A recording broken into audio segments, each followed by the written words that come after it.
안녕하세요. 은혜 소리 공방입니다. 오늘도 하나님 말씀 들으러 오셨군요. 구독과 좋아요, 작은 손길이 우리 채널에 큰 힘이 됩니다. 이 채널은 성경 말씀을 딱딱하지 않게 부드럽고 편안한 낭독 오디오북으로 전해드립니다. 말씀을 들을 때 마음이 쉼을 얻고 은혜 안에서 하루가 따뜻해지길 소망합니다. 광야의 아침은 고요했어요. 사막의 모래알들이 첫 햇살을 받아 반짝이기 시작하는 그 순간, 이스라엘 백성의 진영에도 새로운 하루가 밝아오고 있었어요. 수많은 천막들 사이로 아침 연기가 피어오르고 사람들의 발소리가 하나둘씩 들리기 시작했어요. 그 중심에는 하나님의 성막이 자리하고 있었어요. 성막은 이스라엘 백성에게 단순한 건물이 아니었어요. 그곳은 하늘과 땅이 만나는 지점이었고 거룩하신 하나님께서 그들과 함께 거하시는 곳이었어요. 두꺼운 휘장들로 둘러싸인 성막 안에는 지성소와 성소가 있었고 그곳에서는 날마다 제사장들이 하나님을 섬기는 일을 계속하고 있었어요. 이날 아침 여호와께서 모세를 부르셨어요. 모세는 하나님의 음성을 듣는 순간 즉시 일어나 성막으로 향했어요. 그의 발걸음은 언제나처럼 신중했고 그의 마음은 경건함으로 가득했어요. 하나님께서 말씀하시려는 내용이 무엇일지 모세는 조용히 귀를 기울일 준비를 하고 있었어요. 성막 안으로 들어선 모세에게 여호와께서 말씀하셨어요. 그 음성은 위험 있으면서도 자애로웠고 분명하면서도 부드러웠어요. 하나님께서는 아론에게 전할 말씀을 모세에게 주셨어요. 등잔대에 관한 규례였어요. 아론에게 말하여 이르라. 등불을 켤 때에는 7 등잔을 등잔대 앞쪽으로 비추게 할지니라. 이 말씀은 단순해 보였지만 그 안에는 깊은 의미가 담겨 있었어요. 등잔대는 성소 안에서 빛을 발하는 유일한 광원이었어요. 순금으로 만들어진 아름다운 등잔대는 7개의 가지를 가지고 있었고 각 가지마다 등잔이 하나씩 놓여 있었어요. 그 등불들은 밤낮으로 꺼지지 않고 타올라야 했어요. 모세는 하나님의 말씀을 듣고 곧바로 아론을 찾아갔어요. 아론은 대제사장으로서 성막에서의 모든 예식을 주관하는 책임을 맡고 있었어요. 그는 모세의 형이기도 했지만 하나님께서 선택하신 제사장의 직분을 감당하고 있었어요. 모세가 아론에게 하나님의 말씀을 전했어요. 형님, 여호와께서 등잔대의 등불에 관하여 말씀하셨어요. 등불을 켤 때에는 7 등잔이 모두 등잔대 앞쪽을 비추도록 해야 해요. 아론은 고개를 끄덕이며 대답했어요. 알겠습니다. 여호와께서 명하신 대로 행하겠습니다. 그날부터 아론은 등불을 켤 때마다 특별히 주의를 기울였어요. 그는 각 등잔의 심지를 정성스럽게 다듬고 순수한 감람기름을 부었어요. 7 등잔이 모두 등잔대 앞쪽을 향하도록 조심스럽게 조정했어요. 그 빛은 성소 안을 환하게 비추었고 진설병상과 분향단을 밝게 드러냈어요. 아론은 여호와께서 명하신 대로 그 일을 정확히 수행했어요. 그의 손길은 섬세했고 그의 마음은 순종으로 가득했어요. 등잔대는 하나님께서 모세에게 보여주신 양식대로 만들어진 것이었어요. 시내산에서 하나님께서 친히 그 모양을 계시하셨고 브사렐과 오홀리압 같은 숙련된 장인들이 그 계시대로 만들었어요. 순금을 망치로 쳐서 만든 그 등잔대는 그 자체로 예술작품이었어요. 대좌에서부터 꽃받침까지 꽃봉오리와 꽃잎 하나하나가 정교하게 세공되어 있었어요. 하지만 그것의 진정한 아름다움은 외형에만 있지 않았어요. 그것은 하나님의 영광을 비추는 도구였고 어둠 속에서 빛을 발하는 하나님의 임재를 상징하는 거룩한 기구였어요. 며칠이 지나고 여호와께서 다시 모세에게 말씀하셨어요. 이번에는 레위인들에 관한 중요한 지시였어요. 레위 지파는 이스라엘의 12지파 중에서 특별히 구별된 지파였어요. 그들은 토지의 기업을 받지 않는 대신 하나님을 섬기고 성막을 관리하는 일을 맡게 되었어요. 레위인을 이스라엘 자손 중에서 취하여 정결하게 하라. 하나님의 음성이 엄숙하게 울려 퍼졌어요. 모세는 그 말씀을 주의 깊게 들었어요. 레위인들을 정결하게 하는 의식에 대한 자세한 절차가 이어졌어요. 그들에게 속죄의 물을 뿌리고 그들의 온몸을 삭도로 밀게 하며 그 의복을 빨게 하여 몸을 정결하게 하고, 하나님께서는 계속해서 구체적인 지시를 내리셨어요. 레위인들은 수송아지 한 마리를 번제물로, 또 다른 수송아지 한 마리를 속죄제물로 준비해야 했어요. 각각의 제물에는 기름 섞은 고운 가루가 소재로 함께 드려져야 했어요. 모세는 이 모든 말씀을 마음에 새겼어요. 레위인들의 성결 의식은 단순한 의례가 아니었어요. 그것은 그들이 거룩하신 하나님을 섬기기 위해 세속적인 것들로부터 분리되는 영적인 과정이었어요. 더럽고 부정한 것들을 씻어내고 새로운 사명을 받아들이는 엄숙한 순간이었어요. 레위인을 회막 앞에 모으고 이스라엘 자손의 온 회중도 모으라. 하나님의 지시는 명확했어요.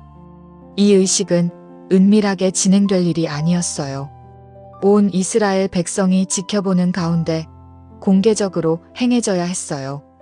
그래야 모든 사람이 레위인들의 특별한 소명을 인식하고 그들을 하나님께 드려진 거룩한 일꾼으로 존중할 수 있었어요. 며칠 후 성막 앞들은 사람들로 가득 찼어요. 각 지파의 대표들과 장로들이 모여들었고 수많은 백성이 그 광경을 보기 위해 모여들었어요. 광야의 뜨거운 햇살 아래서 사람들은 조용히 서 있었어요. 무슨 일이 벌어질지 모두가 궁금해하며 기다리고 있었어요. 레위 지파의 남자들이 앞으로 나왔어요. 그들의 얼굴에는 긴장감과 기대감이 동시에 어려 있었어요. 그들은 자신들이 특별한 사명을 받게 될 것을 알고 있었어요. 하나님께서 그들을 선택하셨고 이제 그들은 거룩한 직분을 받아들이려 하고 있었어요. 모세가 레위인들 앞에 섰어요. 그의 목소리가 크고 분명하게 울려 퍼졌어요. 오늘 여호와께서 여러분을 정결하게 하실 것입니다. 여러분은 이스라엘 자손 중에서 구별되어 하나님을 섬기는 자가 될 것입니다. 그 말을 들은 레위인들의 가슴이 뛰기 시작했어요. 하나님을 섬기는 일, 그것은 영광스러운 특권이었지만 동시에 막중한 책임이기도 했어요. 그들은 자신들의 삶이 이제 완전히 달라질 것임을 알고 있었어요. 먼저 속죄의 물이 준비되었어요. 제사장들이 정결한 물에 특별한 재료들을 섞어 속죄의 물을 만들었어요. 그 물은 죄와 부정함을 씻어내는 상징적인 의미를 가지고 있었어요. 제사장들이 그 물을 레위인들에게 뿌리기 시작했어요. 물방울이 레위인들의 몸에 닿을 때마다 그들은 새로운 시작을 느꼈어요. 과거의 삶, 일상적이고 평범했던 날들이 씻겨나가는 것 같았어요. 이제 그들은 하나님께 헌신된 새로운 삶을 시작하려 하고 있었어요. 다음으로 레위인들은 삭도로 온몸의 털을 밀어야 했어요. 이건 역시 정결함의 표시였어요. 머리카락과 수염, 몸의 모든 털을 제거하는 것은 철저한 정화를 의미했어요. 레위인들은 서로 도우며 이 과정을 진행했어요. 삭도가 피부를 스치는 느낌이 낯설었지만 그들은 순종의 마음으로 받아들였어요. 그들의 의복도 깨끗이 빨았어요. 물에 담가 주무르고 헹구는 동안 옷감에 묻어있던 먼지와 때가 씻겨나갔어요. 깨끗해진 옷을 입었을 때 레위인들은 마치 새 사람이 된 것 같은 기분을 느꼈어요. 외적인 정결함이 내적인 변화를 상징하고 있었어요. 모든 정결의식이 끝난 후 이제 가장 중요한 순간이 다가왔어요. 이스라엘 자손의 대표들이 레위인들에게 안수하는 순서였어요. 이것은 매우 의미 깊은 행동이었어요. 안수는 동일시와 전가를 상징했어요. 이스라엘 백성이 레위인들에게 손을 얹음으로써 레위인들이 그들을 대신하여 하나님을 섬기게 된다는 것을 나타냈어요. 각 지파의 족장들과 장로들이 차례로 앞으로 나왔어요. 그들은 엄숙한 표정으로 레위인들의 머리에 손을 얹었어요. 그 손의 무게는 단순히 물리적인 것만이 아니었어요. 그것은 온 이스라엘 공동체의 기대와 신뢰, 그리고 책임을 전달하는 것이었어요. 레위인들은 그 손길을 느끼며 눈을 감았어요. 하나님께서 자신들을 부르셨고, 이제 백성들이 자신들을 인정하고 있었어요. 그들의 가슴 속에는 감사와 두려움, 결단과 헌신이 복잡하게 뒤섞여 있었어요. 아론이 레위인들을 여호와 앞에 요제로 드렸어요. 요제는 흔드는 제사였어요. 아론은 레위인들을 상징적으로 하나님께 드리는 행동을 취했어요. 이것은 레위인들이 이제 하나님의 소유가 되었음을 선포하는 의식이었어요. 그들은 더 이상 자신들의 것이 아니었어요. 그들은 하나님께 드려진 산 제물이었어요. 레위인들은 그 순간 자신들의 삶이 완전히 하나님께 속하게 되었음을 깨달았어요. 이제 그들의 시간, 그들의 힘, 그들의 재능, 모든 것이 하나님의 일을 위해 사용될 것이었어요. 그것은 자유의 포기가 아니라 진정한 자유의 발견이었어요. 하나님을 섬기는 것보다 더 큰 영광과 기쁨은 없었으니까요. 이제 제사를 드릴 차례였어요. 레위인들이 손수 준비한 수송아지들이 앞으로 끌려왔어요. 한 마리는 번제물로, 다른 한 마리는 속죄 제물로 드려질 예정이었어요. 각 제물과 함께 기름 섞은 고운 가루가 소재로 준비되어 있었어요. 번제단에 불이 붙었어요. 나무들이 타오르며 내는 소리가 고요한 공기를 가득 채웠어요. 제사장들이 제물을 준비하고 정해진 절차대로 제사를 진행했어요. 번제물은 완전히 태워져 하나님께 올려졌어요. 그 연기가 하늘로 올라가는 것을 보며 사람들은 하나님께서 그들의 예배를 받으시기를 기도했어요. 속죄 제물도 드려졌어요. 이것은 레위인들의 죄를 속하기 위한 제사였어요. 아무리 정결의식을 거쳤어도 인간은 본질적으로 죄인이었어요. 하나님 앞에 설 수 있는 것은 오직 속죄의 은혜를 통해서만 가능했어요. 피가 흘러졌고 그 피는 죄를 덮는 능력이 있었어요. 아론은 레위인들을 위해 속죄하며 그들을 정결하게 했어요. 그의 기도는 진지했고 그의 중보는 간절했어요. 대제사장으로서 그는 백성과 하나님 사이에 서서 백성의 필요를 하나님께 아뢰고 하나님의 은혜를 백성에게 전달하는 역할을 감당하고 있었어요. 모든 의식이 끝났을 때 해는 이미 서쪽 하늘로 기울고 있었어요. 하루 종일 진행된 성결 의식은 참으로 장엄하고 의미 깊은 시간이었어요. 레위인들의 얼굴에는 피곤함과 함께 평안함이 깃들어 있었어요. 그들은 이제 정결하게 되었고 하나님을 섬길 준비가 완료되었어요. 그날 이후로 레위인들은 회막 봉사에 들어갔어요. 그들은 아론과 그의 아들들을 도와 성막에서 필요한 모든 일을 수행했어요. 성막의 기구들을 운반하고 천막을 치고 걷는 일을 했어요. 번제단 주변을 정돈하고 제사에 필요한 물품들을 준비했어요. 레위인들의 일은 다양했어요. 어떤 이들은 성막의 휘장과 덮개를 관리했어요. 어떤 이들은 기둥과 받침을 책임졌어요. 또 어떤 이들은 성소의 기구들, 즉 증거궤와 진설병상, 등잔대와 분향단을 보살폈어요.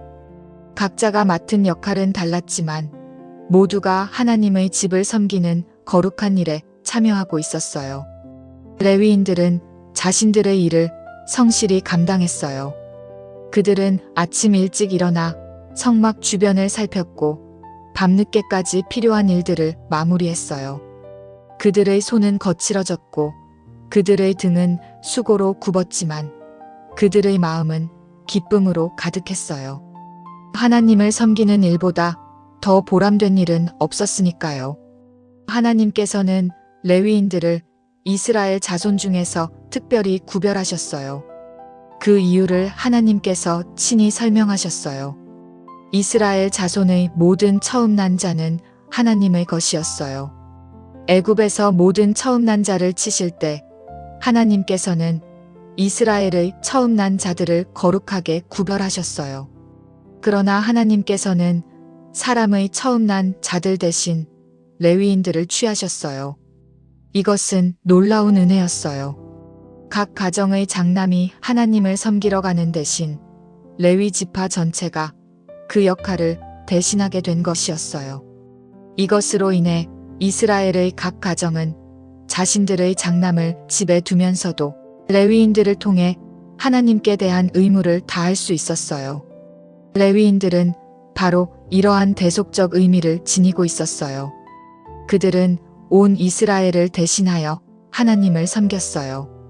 그들의 봉사는 단지 그들 자신만을 위한 것이 아니라 모든 백성을 대표하는 것이었어요. 그래서 그들의 일은 더욱 중요했고 그들의 책임은 더욱 무거웠어요. 레위인들은 이스라엘 자손에게 드림이 된 자들이었어요. 그들은 하나님께서 아론과 그의 아들들에게 주신 선물이었어요. 제사장들이 성막 봉사를 원활하게 수행할 수 있도록 레위인들이 돕는 것, 그것이 하나님의 계획이었어요. 제사장과 레위인의 관계는 서로를 보완하고 지원하는 아름다운 협력의 모델이었어요. 그들의 봉사에는 또 다른 중요한 목적이 있었어요.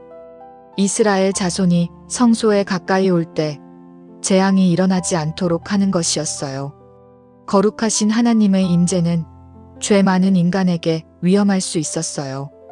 부정한 자가 함부로 성소에 접근하면 그 결과는 치명적이었어요.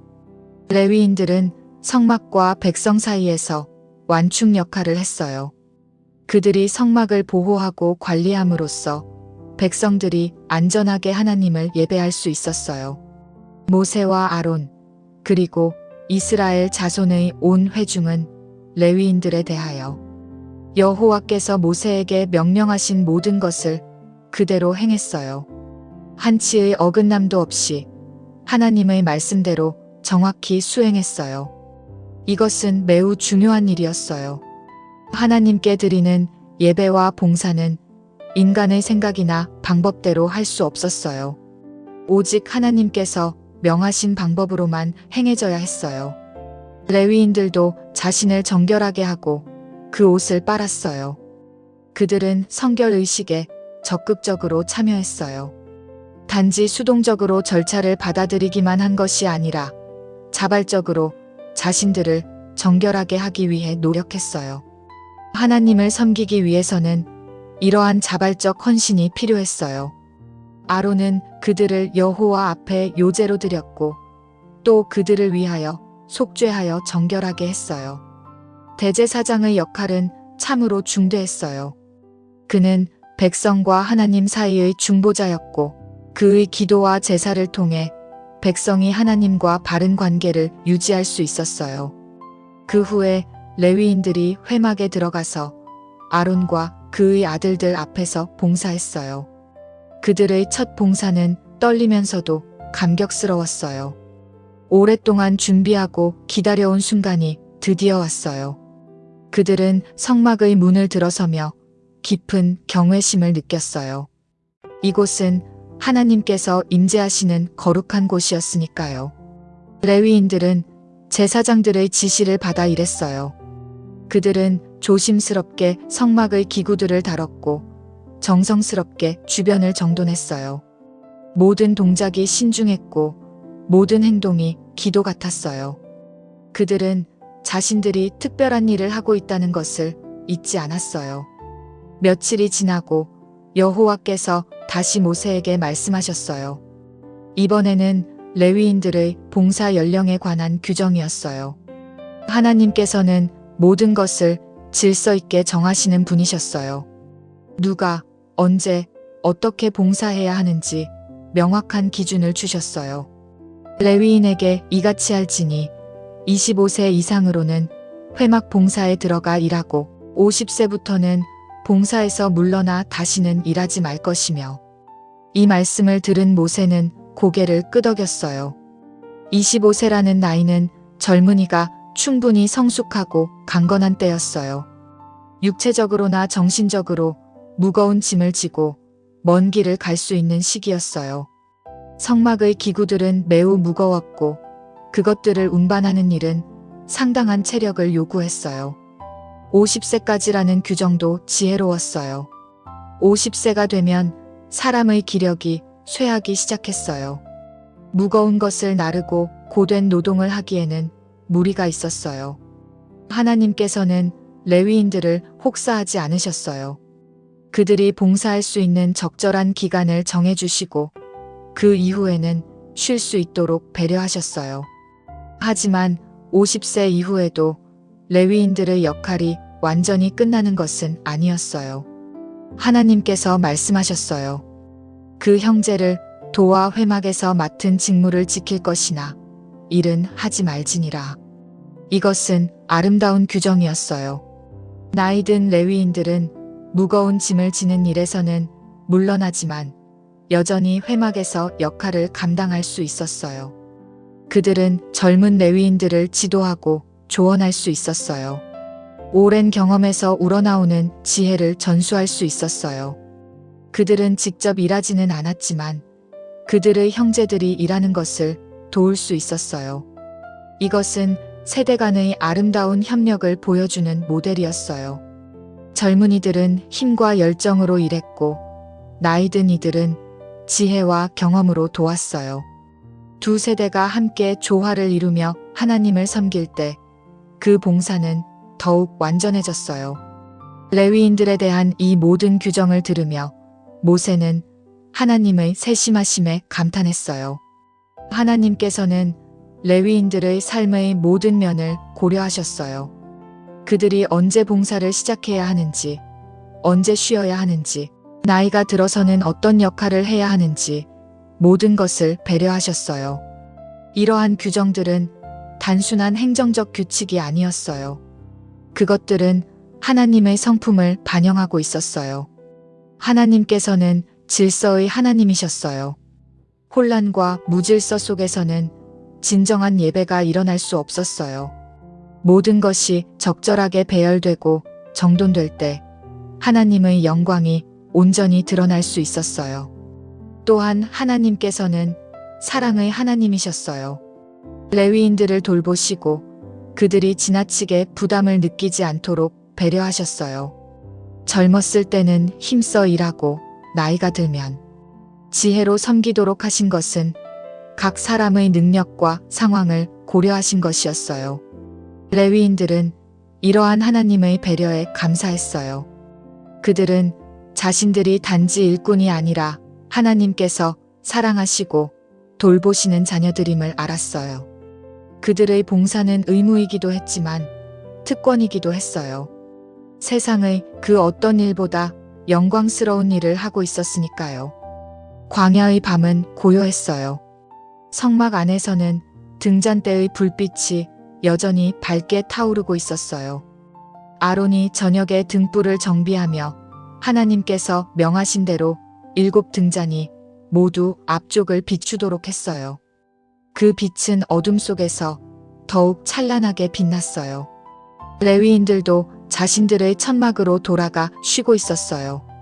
그날 하루도 수고했지만 그들의 마음은 평안했어요. 내일도 그들은 성막에서 봉사할 것이고 하나님께서는 그들과 함께 하실 것이었어요. 이스라엘 진영 전체가 잠든 밤 하나님의 임재를 상징하는 구름 기둥이 성막 위에 머물러 있었어요. 그것은 하나님께서 그들과 함께 하신다는 확실한 증거였어요. 낮에는 구름 기둥으로, 밤에는 불기둥으로 나타나시는 하나님께서 이스라엘 백성을 한시도 떠나지 않으셨어요. 등잔대의 규례, 레위인의 성결의식, 그리고 봉사 연령의 규정, 이 모든 것이 하나님의 거룩하심과 질서, 그리고 사랑을 보여주고 있었어요. 하나님께서는 당신을 예배하는 방법을 구체적으로 가르쳐 주셨고, 당신을 섬기는 자들을 세심하게 돌보셨어요. 레위인들의 이야기는 여기서 끝나지 않았어요. 그들은 광야 여정 내내 성막을 섬겼고, 약속의 땅에 들어간 후에도 계속해서 하나님의 집을 돌보았어요. 세대가 바뀌고 시대가 변해도 레위 지파의 사명은 계속되었어요. 그들의 봉사는 단지 물리적인 일만이 아니었어요. 그들은 이스라엘 백성에게 하나님을 가르쳤어요. 율법을 해석하고 설명했어요. 백성이 하나님의 길을 걷도록 인도했어요. 그들은 영적 지도자였고 신앙의 수호자였어요. 성막의 등잔대는 매일 밤 빛을 발했어요. 그 빛은 이스라엘 백성에게 희망의 등불이었어요. 어둠 속에서도 하나님께서는 빛으로 그들과 함께 하셨어요. 등불이 꺼지지 않도록 돌보는 제사장들의 손길처럼 하나님께서도 당신의 백성을 결코 버리지 않으셨어요. 레위인들이 성결하게 된 것은 그들 자신의 의로움 때문이 아니었어요. 그것은 전적으로 하나님의 은혜였어요. 하나님께서 그들을 선택하셨고 하나님께서 그들을 정결하게 하셨어요. 그들이 할 수 있었던 것은 오직 순종뿐이었어요. 속죄의 물과 제사의 피가 상징하는 것처럼 인간은 스스로를 깨끗하게 할 수 없었어요. 오직 하나님의 방법으로 하나님께서 제정하신 제도를 통해서만 정결함을 얻을 수 있었어요. 이것은 모든 시대의 신앙인에게 주는 중요한 교훈이었어요. 25세부터 50세까지 레위인들의 황금기는 25년이었어요. 그 기간 동안 그들은 전력을 다해 하나님을 섬겼어요. 하지만 인생의 모든 시기가 의미 있었어요. 젊었을 때는 힘으로, 나이 들어서는 지혜로 각 단계마다 하나님께 드릴 것이 있었어요. 50세 이후에도 레위인들이 여전히 형제들을 도울 수 있다는 규정은 아름다웠어요. 그것은 은퇴가 무용함을 의미하지 않는다는 것을 보여주었어요. 형태는 바뀌지만 봉사는 계속될 수 있었어요. 나이가 들어도 여전히 하나님의 일에 기여할 방법이 있었어요. 광야에서의 이 모든 규정과 의식은 장차 올 더 큰 실체의 그림자였어요. 레위인들이 이스라엘 백성을 대신하여 하나님을 섬긴 것처럼 언젠가는 완전한 대속자가 오셔서 모든 인류를 대신하여 하나님께 나아갈 것이었어요. 피로 드리는 제사들은 언젠가 완전한 제사로 성취될 것이었어요. 등잔대의 빛은 영원히 빛나실 참 빛을 가리키고 있었어요. 어둠을 물리치고 세상을 비추실 분, 진리의 빛이신 분을 예표하고 있었어요. 아론이 등불을 돌보듯 그분께서는 당신의 백성을 돌보시며 결코 그들을 어둠 속에 버려두지 않으실 것이었어요. 레위인들의 성결의식이 보여주듯 하나님을 섬기기 위해서는 깨끗함이 필요했어요. 외적인 정결함뿐 아니라 내적인 성결함이 요구되었어요. 물로 씻고 옷을 빠는 것은 마음의 깨끗함을 상징했어요. 하나님께서는 거룩한 분이시므로 그분을 섬기는 자들도 거룩해야 했어요. 밤이 깊어가며 성막 주변은 더욱 고요해졌어요. 레위인들은 각자의 자리에서 편히 쉬고 있었어요. 내일이면 또다시 새로운 하루가 시작될 것이고 그들은 다시 성막에서 봉사할 것이었어요. 그것이 그들의 삶이었고 그것이 그들의 기쁨이었어요. 모세는 자신의 천막에서 하나님께서 주신 모든 규례를 되새기고 있었어요. 등잔대의 규례부터 레위인의 성결의식 그리고 봉사 연령의 규정까지 하나님께서는 참으로 세세한 부분까지 가르쳐 주셨어요. 그 모든 규정 뒤에는 하나님의 지혜와 사랑이 숨어 있었어요. 아론도 그날의 일들을 생각하며 감사했어요. 대제사장으로서 그는 무거운 책임을 지고 있었지만 하나님께서 함께 하심으로 그 짐이 가볍게 느껴졌어요. 등불을 돌보는 단순한 일조차도 하나님께서 명하셨기에 의미가 있었어요. 레위인들을 위해 속죄하는 일은 엄숙했지만 그들이 정결하게 되어 하나님을 섬기게 되는 것을 보는 기쁨은 컸어요. 이스라엘 백성 전체도 그날의 의식을 잊지 못할 것이었어요. 레위인들이 자신들을 대신하여 하나님을 섬기게 된 것을 보며 그들은 하나님의 은혜를 새삼 깨달았어요. 각 가정의 장남 대신 레위 지파 전체를 받으신 하나님의 자비가 얼마나 큰지 생각하며 감사했어요. 이처럼 민수기 8장은 하나님의 거룩하심과 질서, 그리고 사랑을 동시에 보여주는 중요한 장이었어요. 등잔대를 통해 하나님께서는 빛이시며 어둠 가운데서도 당신의 백성을 비추시는 분임을 보여주셨어요. 레위인의 성결 의식을 통해서는 하나님을 섬기기 위해 필요한 거룩함과 헌신을 가르치셨어요. 그리고 봉사 연령의 규정을 통해서는 각 사람의 능력과 상황을 고려하시는 하나님의 세심한 배려를 드러내셨어요.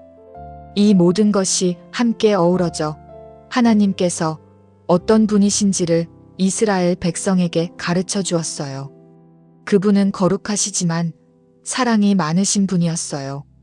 질서를 중요시하시지만 각 사람을 개별적으로 돌보시는 분이었어요. 높은 기준을 요구하시지만 그 기준에 이를 수 있도록 도우시는 분이었어요. 광야의 밤하늘에는 무수한 별들이 반짝이고 있었어요. 그 별들처럼 레위인들도 어둠 속에서 빛을 발하는 존재가 되었어요. 그들은 하나님의 빛을 반사하며 백성들에게 하나님의 길을 보여주는 등불이 되었어요. 성막의 등잔대가 밤새도록 빛나듯 그들의 헌신도 멈추지 않았어요. 민수기 8장의 이야기를 통해 우리는 하나님께서 당신의 백성을 어떻게 인도하시는지 배울 수 있어요.